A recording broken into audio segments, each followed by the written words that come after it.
Cròniques de Gothel. Capítol 121. Pillatge infernal. Quan arribem al nostre vehicle sagrat, Tormentor, veiem que l'han saquejat vilment, han tret ràpidament moltes peces i les marques de rodes d'un altre vehicle s'allunyen cap al sud. Seguim el rastre, furibuns, per la planícia de terra volcànica a una calor extrema. Es dirigeix cap al peu del volcà. Actiu majestuós expulsa lava que cau a un llac negre. Seguim caminant. Ens porta un dia d'avantatge al vehicle i estem fatigats, però el desig és superior a les nostres forces. Ja portem 2 dies de persecució i cada cop ens treuen més distància, pensa Gothel. Lucian, més fatigat que els demés, s'avança i veu una baixada per on es dirigeix el rastre. Veu el llac de lava actiu i perillós i enmig hi ha una illa, amb un campament amb 3 seccions de tendes i una carpa molt gran. Veiem que tenen vehicles aparcats, penjats per unes politges és un campament de 1000 dimonis. El rastre s'acaba al llac. Per creuar, veiem un pont a l'altra banda que està plegat.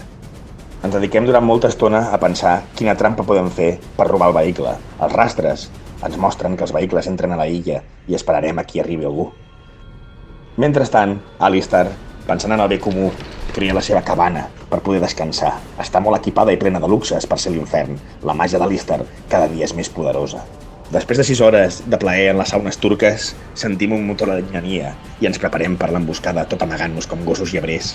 Quan la distància és mínima, Alistair, fent gala del seu poder, els intenta encandilar unes llumetes hipnòtiques, fent que perdin orientació. Ara ens adonem que el vehicle és més gran que el nostre, per capacitat d'un regiment com a mínim.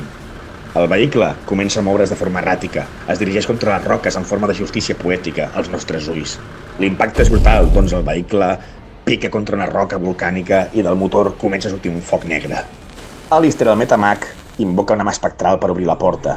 És idèntica a la de Zariel, pensa Eisenhorn. Està totalment trastornat per les pressions ansioses del bar pervertit. Deixant de banda les seves preocupacions i els seus sentiments, exhala un aire infernal per transformar-lo en màgia sagrada que recorre tot el seu cos. I com altres vegades, invoca la palmada sagrada, capaç d'apagar incendis no controlats.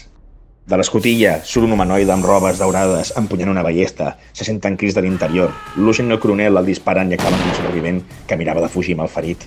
El motor s'engega i es mou lentament cap enrere. I el ganxo que té comença a moure's. Alistair esquiva el ganxo per poc i es posa davant del conductor.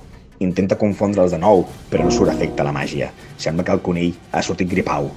Lucien, amb precisió, executa el conductor amb una fletxa. Quan la màquina es queda donant voltes marxa enrere perillosament.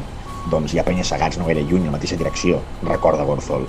Eisenhorn i Bratak salten per l'escotilla. Bratak el primer entra i desmembra dos dels 4 pobres desgraciats que estan a l'interior.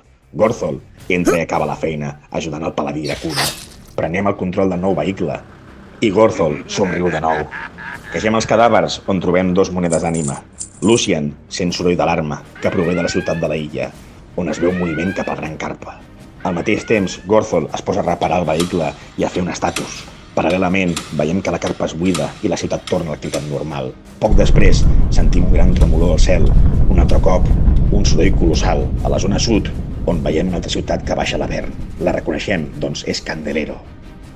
Estem convençuts que els fets del campament tenen relació.